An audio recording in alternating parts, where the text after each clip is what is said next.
أعوذ بالله من الشيطان الرجيم بسم الله الرحمن الرحيم الحمد لله وكفى والصلاة والسلام على رسول الله وعلى أهل بيته أهل الله.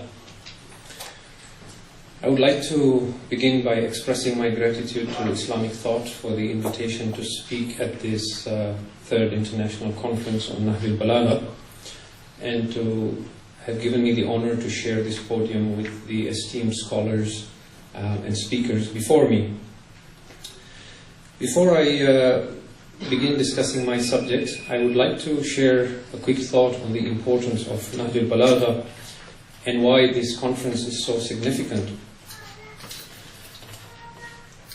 I grew up in a small sleepy town in East Africa, and in my early years as a teenager, we had very few resources available to us in the English language. And I had a few Islamic books at home, two of which that I relied on heavily was the S.V. Mir Ahmad Ali commentary of the Quran. It was the only one available to me in English at the time, and a copy of the Nahjul Balagha. These were days when there were no even computers, let alone the internet. So the younger generation might not even be able to relate to this. And I read these two texts very often, and they were my main sources of inspiration. And I had a cousin in the later years who was studying in Qom, and he would write to me about all the wonderful gems available to us in Islam. And in those days, because we had no computers, we used to communicate through snail mail, so just writing letters to each other. And he would mention all these wonderful works of tafsir and irfan and hadith and so on.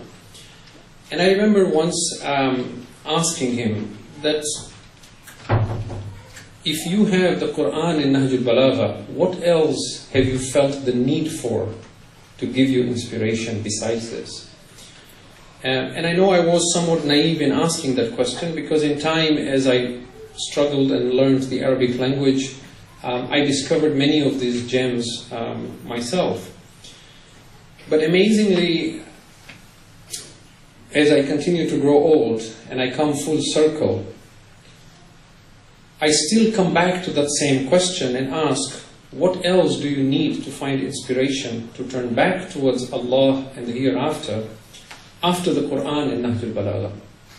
And so, as the previous speakers have said, this text is extremely important, yet regrettably it has been ignored. And I think in part this may be because we feel this pressure that when we have to introduce any text to others, particularly those who are not of the Muslim faith, then we should introduce the Quran to them.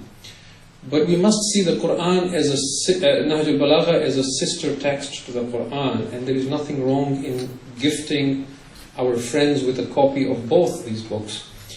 It is amazing how Allah inspired Sayyid Radi to compile this work, that its form and style imitates the Quran. You see, most scholars who write any text, they would organize it based on theme or subject. And so you would have thought that Sayyid Radi would have compiled Nahjul Balagha with all the sermons and letters and sayings on Tawheed first, and then on Ma'ad, and then on fiqh, and then on politics, and then on social affairs, and then on spirituality. And obviously, if you would have done that, people would only read those parts of the text that are of interest to them. But what makes it so amazing is, just like the Quran has the longer chapters first and the shorter at the end, Nahjul Balagha is arranged in somewhat a very similar fashion as the Quran. You open any page of the Quran, you find inspiration, and you open any part of Nahjul Balagha, it inspires you. And so I hope this is a text that you will read cover to cover as a Muslim, as a Shia, and insist that your children do so the same. It needs to be a very central text in our madrasa system as well, and it's very, very important. In the interest of time, I come to my subject, and the subject, as you all are aware, is understanding the relativity of Zohd in Nahjul Balagha. And by relativity, obviously, I mean something that is not absolute and universal in its application, meaning the concept of Zuhd and how it shows relativity as it is manifested in the words of the Commander of the Faithful, peace be on him. My objective this evening is to demonstrate that just like the Quran, when we attempt to extrapolate ideas from Nahjul Balagha, it needs to happen holistically and with an eye on the Quran as a complement to it. Otherwise, we could be trading dangerous grounds. And I think Professor Robert Gleave this morning made some allusions to that when he said there were passages in Nahjul Balagha that are difficult and that needs to be looked at academically. And so what I wish to demonstrate to you this afternoon is using this particular theme of Zohd in Islam, which is loosely translated as asceticism, or the idea of shunning worldly pleasure for a more spiritual life and reward in the hereafter. I want to demonstrate and show you how, if you take this idea of Zohd and look at it piecemeal, it gives you a very dangerous idea, unless you understand it holistically with the Quran to go with it. We're all aware that Islam speaks very highly of moderation in all matters, including ascetic practice. And I will in particular demonstrate two apparent contradictions in Nahjul Balagha. One of these is that even though Islam teaches moderation, I will show you that when you look at Zuhd, or the concept of being an ascetic or asceticism in Nahjul Balagha, it suggests a rather extreme idea. The second thing that I will demonstrate, which again is quote-unquote an apparent contradiction, is that the commander of the faithful, peace be on him, has a particular attitude towards the world, again related to Zuhd. When he talks of dunya, he's very, very critical of it, extremely. But if someone else criticizes dunya, then he takes the complete opposite stand, and he criticizes that individual for criticizing dunya, and he begins to defend dunya. So we need to understand these, and then I'll demonstrate how we resolve such paradoxes in a text like Nahjul Balagha. And in a sense, they're both related as we begin to explain it. So let us begin with the first issue, which is, what is Zuhd or asceticism, and the ascetics, the Zuhad, what are they in the eyes of Imam Ali, peace be on him?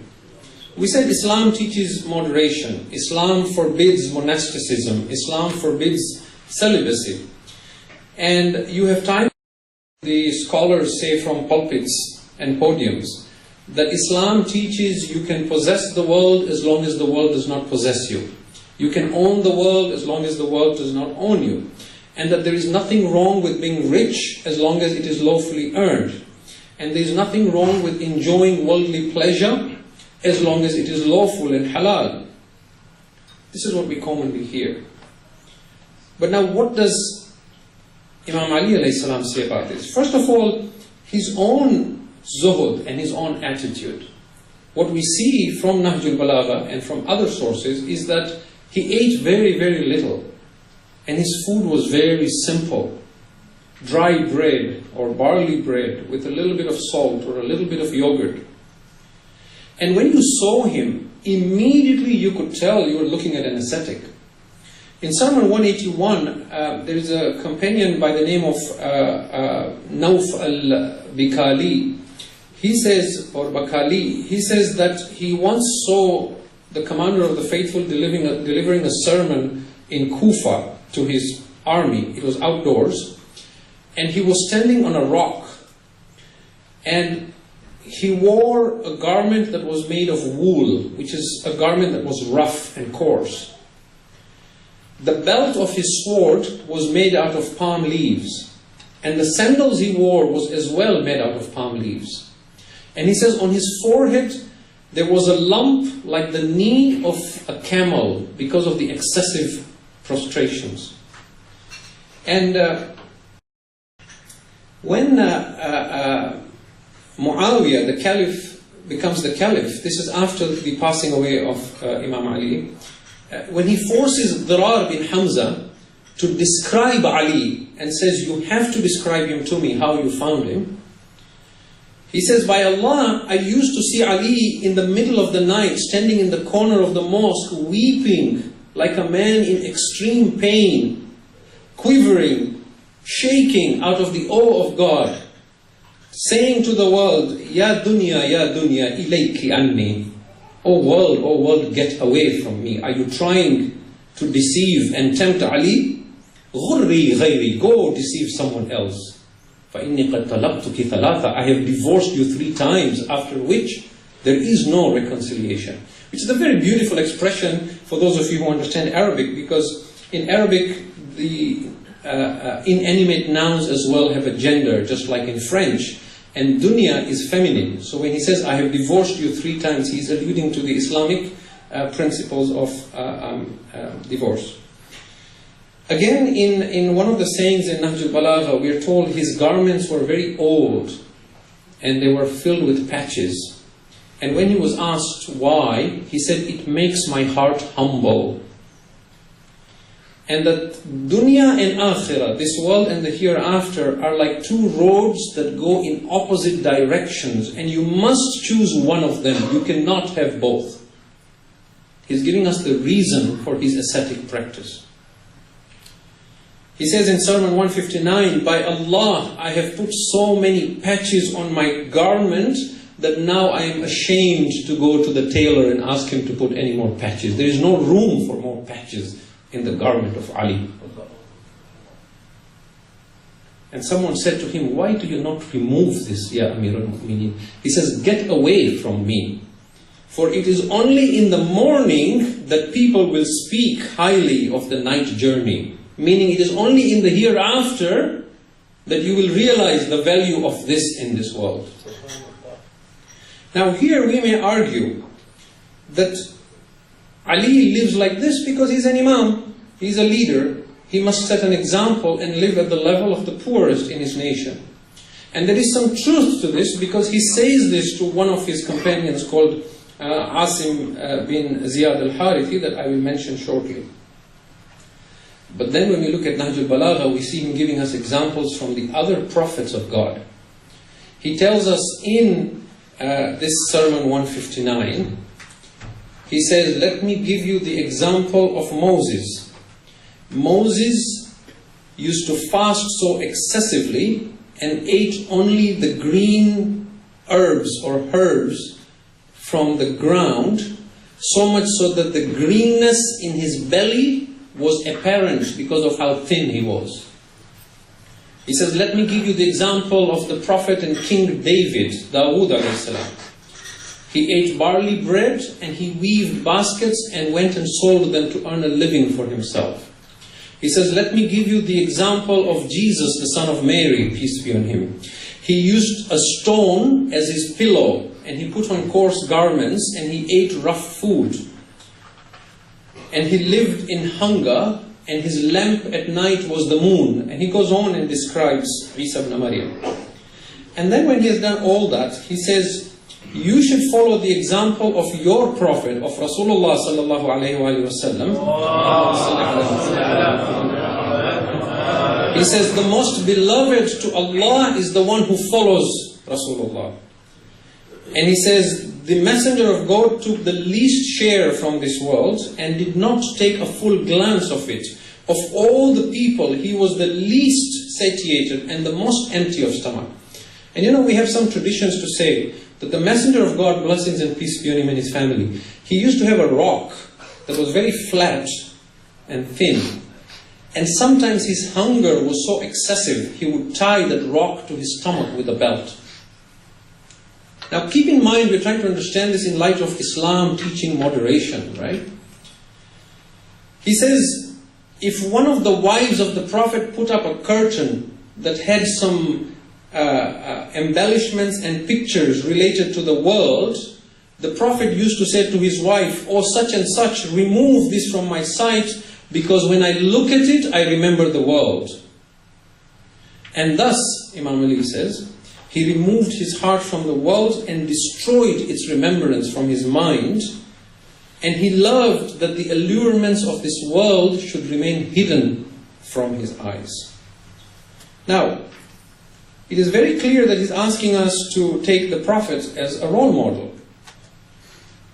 But you might again say, these were prophets of God. Besides being role models, they had to live with higher spiritual values. And that the times of the Prophet were very different, particularly in Mecca and in the early days after the Hijrah. There was a lot of poverty, there was a lot of hunger, and that might explain it. But now when we come to his companions, we see that when his Chief Justice, the Qadi Shuraih bin Harith, purchases a large home for 80 dinars, he immediately writes to him and severely condemns him. You can go read this in letter number 3. When his governor in Basra, Uthman bin Hunayf, attends a lavish dinner at a rich man's house to which the poor are not invited, he immediately writes to Uthman bin Hunayf, Yabna Hunayf, I am disappointed in you, that you went to eat at a rich man's house where the poor were left out. If even one morsel that you ate was unlawful, you shall be taken to task for it. In Sermon 208, he calls another companion, Al-Ala bin Ziyad al-Harithi, when he notices he has a large home. He says to him, what will you do with this vast house in this world? And then he gives him an idea. He says, if you want to take this house with you to the hereafter, then entertain guests and be good to your family. And through that you might be able to take your home with you. Now, we might again argue here and say, well, these people were people who held authority. They were governors, they were chief justice, they had a power in the government of Ali. They represented him, they were his ambassadors, they were his face and image to the people, and therefore Ali wanted them to live at his standard. But now here is the problem. If you continue looking at Nahjul Balagha, we see that he doesn't just stop with himself or the prophets of God or his governors. In that same sermon, letter 45, in which he writes to Uthman bin Hunayf, his governor in Basra, and condemns him for attending that rich, lavish party, he begins to praise his Shia. He says, he talks about the Shia as the person who bears adversities patiently, and when sleep overpowers him, he uses his hand as a pillow and lies on the mere earth, along with those who fear the day of judgment and stay awake in the night. Along with those whose lips are constantly moving in the remembrance of God, and whose sins have been dissolved because of the excessive repentance. And he calls them noble persons who will certainly secure salvation. In that famous sermon 192 or 193, where he describes the God-weary, the muttaqun to Hammam, he again uses this idea that the pious are those who spend the night in worship, reciting portions of the Quran. And when they come across a verse of paradise, they become eager for it. When they come across a verse of hellfire, they begin to quiver in fear of it. And then he says, during the day they are enduring, learned, virtuous, and God-fearing, these muttaqeen, or muttaqun. The fear of Allah has made them thin like arrows. And then he goes on to say, and if one of them looks at them, this is Ali saying, if you were to look at one of these muttaqeen, these truly God-weary, you will imagine that they are sick. There is something wrong with them physically. But they are not sick, he says. And when you look at them, you will think they have gone mad. But they have not gone mad. Rather, it is a great concern that has made them mad. And that concern is the day of judgment. Now he's talking about general people. He says in Sermon 218, he says, the believer is one who kept his mind alive and killed the desires of his heart until his body became thin and his bulk became light, and an effulgence of light of extreme brightness begins to shine before him, and it leads the path for him and takes him to the right path. Now, one of my favorites from Nahjul Balagha is one of the short sayings or aphorisms, which is number 299 in my English translation, but 289 in the Arabic one. he doesn't give us any name of this individual that he's describing, but he says, كَانَ لِي فِي مَا مَضَى أَخٌ فِي اللَّهِ. In the past, I had a brother of faith, a brother for the sake of Allah. وَكَانَ يُعْظِمُهُ فِي عَيْنِي صِغَرُ الدُّنْيَا فِي عَيْنِهِ. And he was, this is Ali describing the man, he says, he was prestigious in my eyes because the world was small in his eyes. Why was the world small in his eyes? How was the world small in his eyes?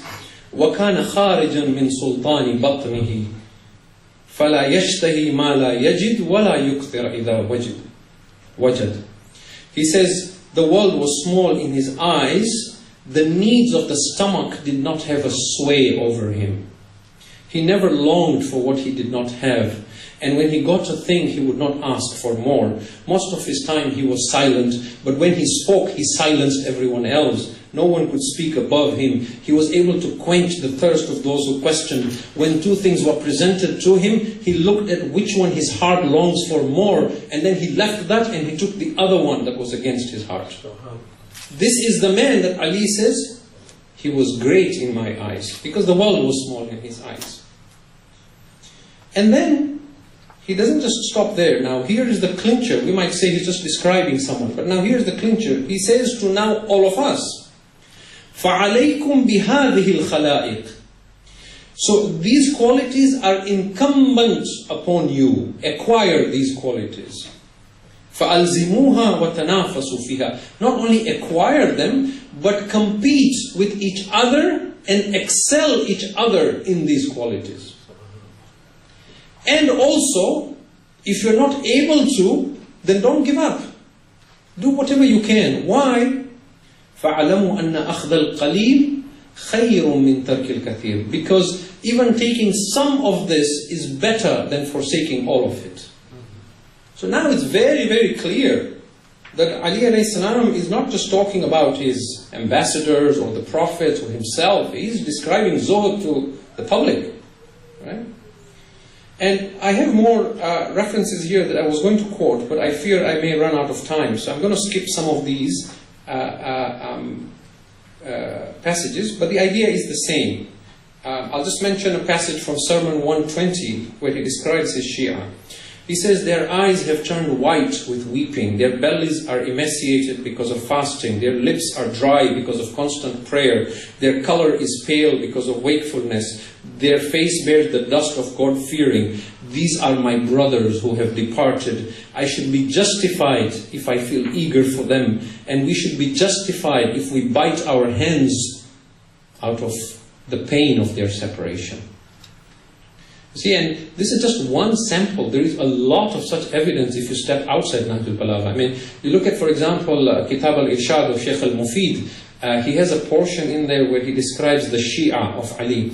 And there is an example that says that Amir al-Mu'mineen had this habit sometimes in the middle of the night. He would wake up and he would start walking outside the city of Kufa. And as he would walk out, the cemeteries were normally in the outskirts. So he would walk towards the cemetery. And one night, is a full moon night, and Ali is walking all by himself toward the cemetery.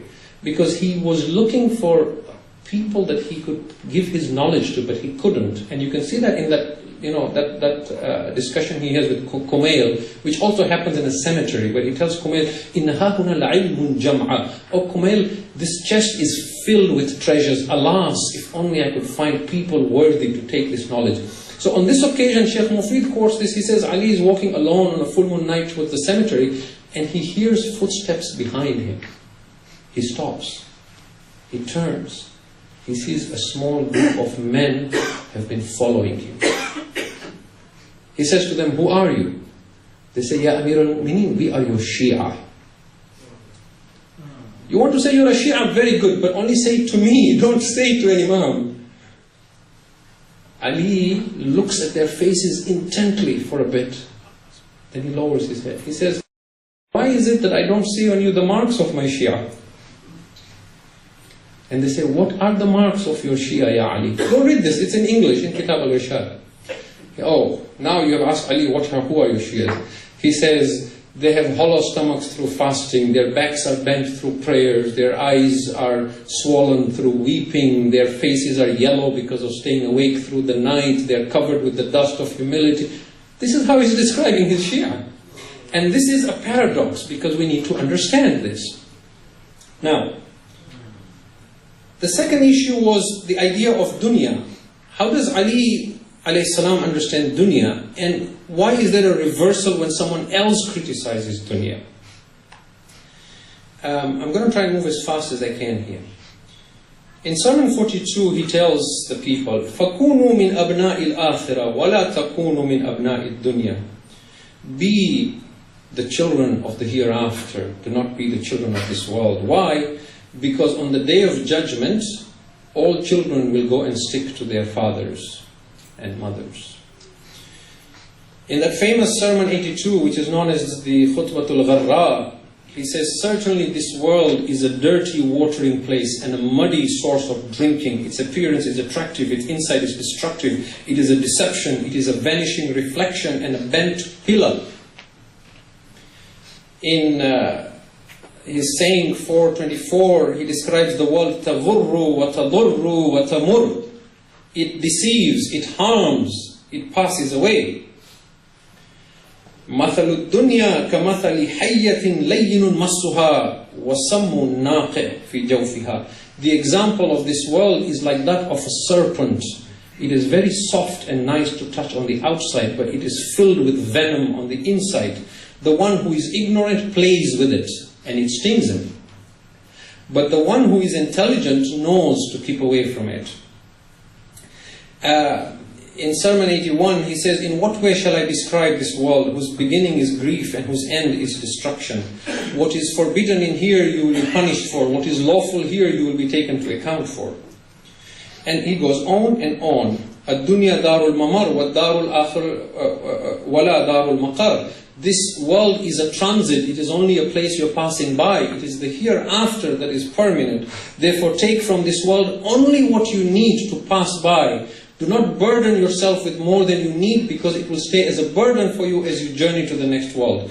You are not to seek comfort here, you are to return home. Your home is further on. And this is the message you see again and again. This world in your eyes should be smaller than the bark of a tree or clippings of wool. And in Sermon 110, he says, it is deceitful, it is harmful, it is changing, it is perishable, it is exhaustible, it is liable to destruction, it is eating away.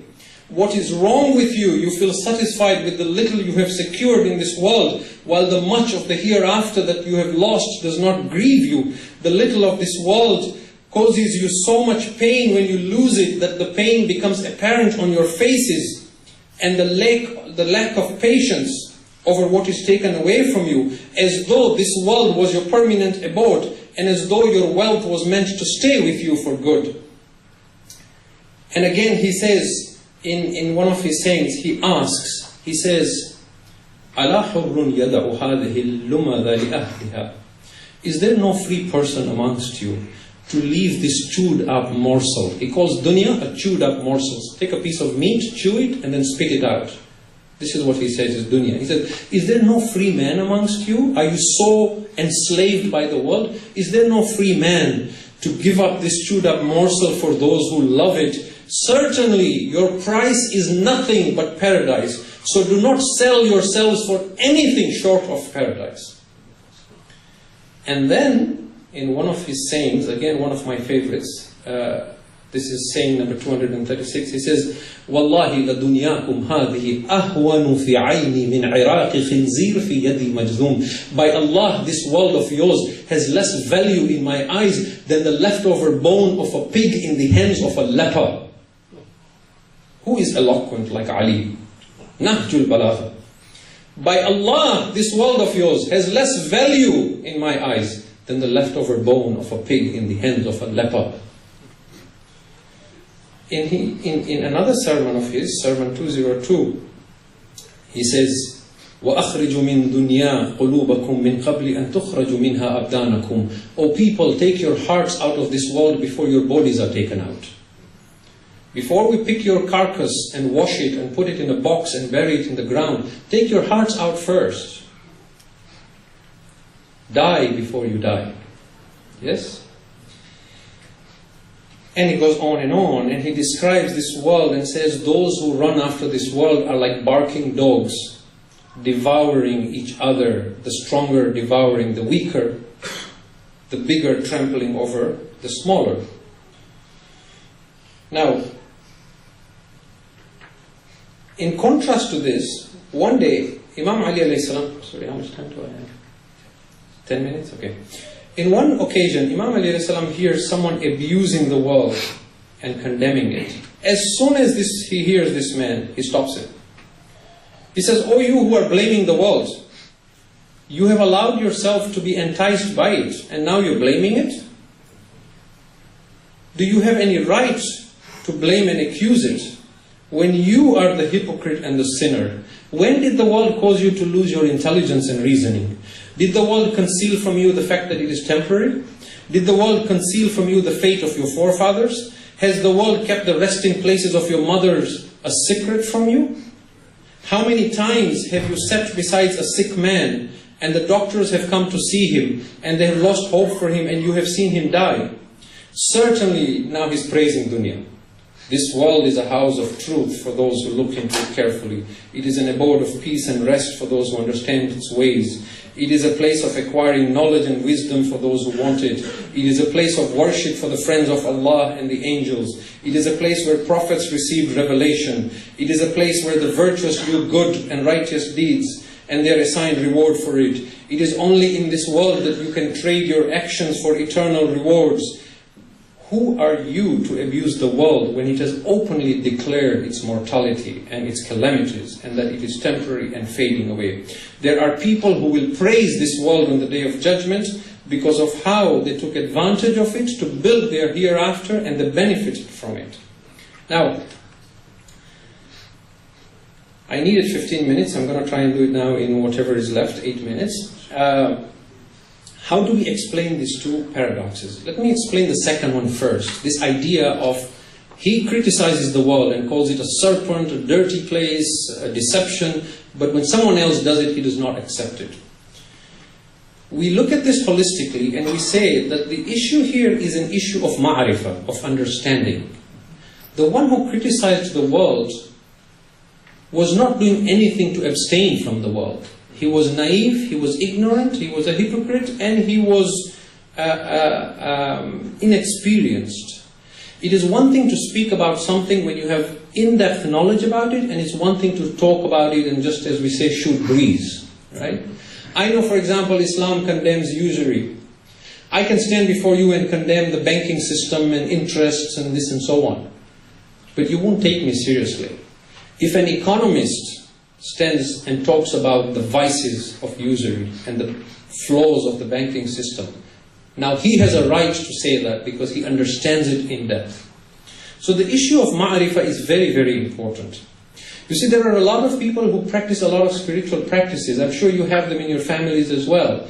People who spend enormous amount of time praying, fasting, reciting Quran, reciting du'as, but you don't see them attain any higher level of spirituality. Why? Because the action is there, the understanding is not there, the ma'rifah is not there. They don't know the God that they are worshipping.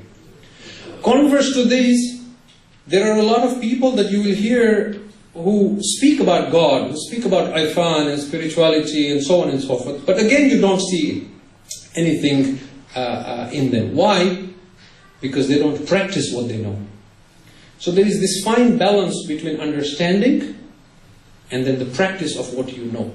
And unless these two come about, we don't really attain any special status in terms of Zohd or irfan or anything like that.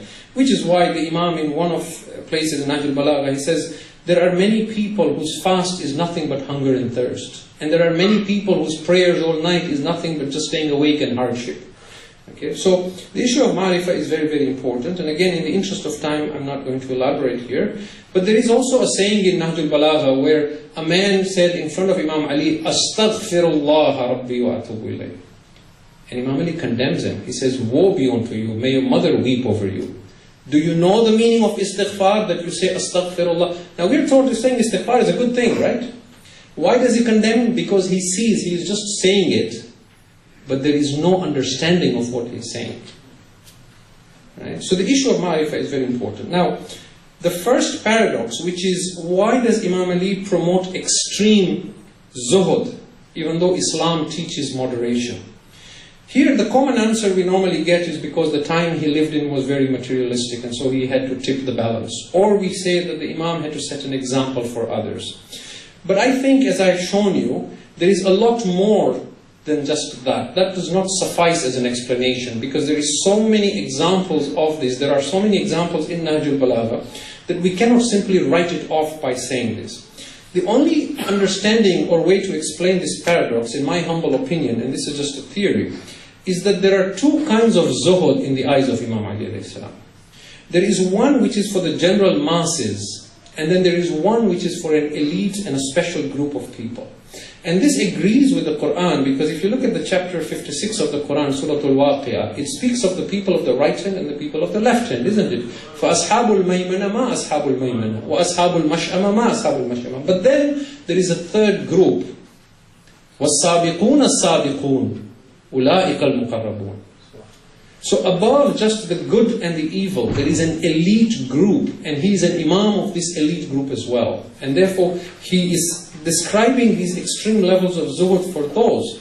That is why in Nahjul Balagha, you see that when he describes zuhud for general public, like in Sermon 80, he says, "O people, zuhud is to shorten your prolonged hopes, to thank Allah for His bounties, and to keep away from what is prohibited."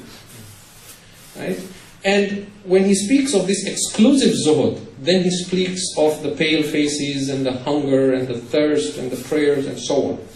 This special zuhud is not attained or practiced through rationalizing with the mind or listening to the thoughts in your head.